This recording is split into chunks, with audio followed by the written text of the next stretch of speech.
Men are literally, at best, can be comparable to children.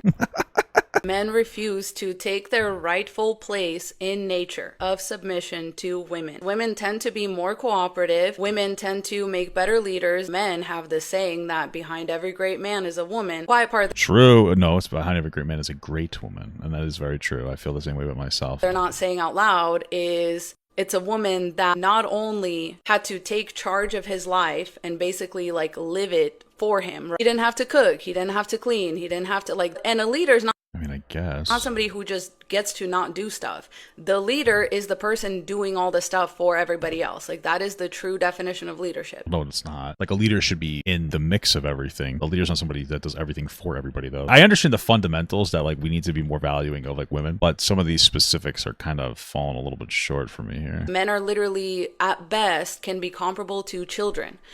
Okay.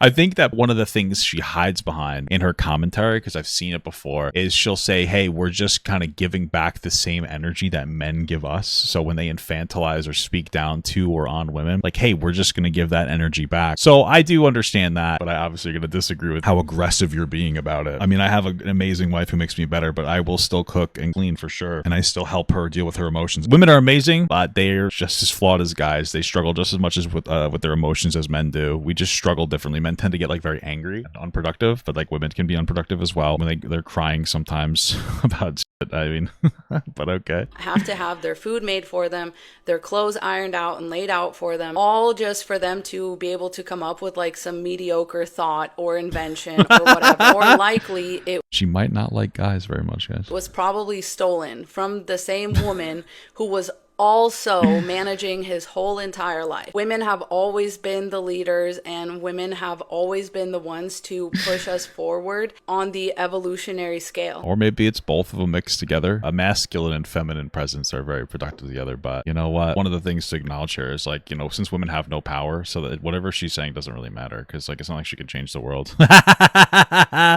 No, I half agree with some of these things, but obviously I think it's just more of like a radical perspective, and I think it's intentional very extra on purpose to communicate a thought or a feeling to people so that they get like a little outraged by whatever she's saying. I think that's kind of the point, is to intentionally piss people off, you know, as almost like a protest of like, well, guys do the same thing, you know. It's just like the opposite of red pill at this point.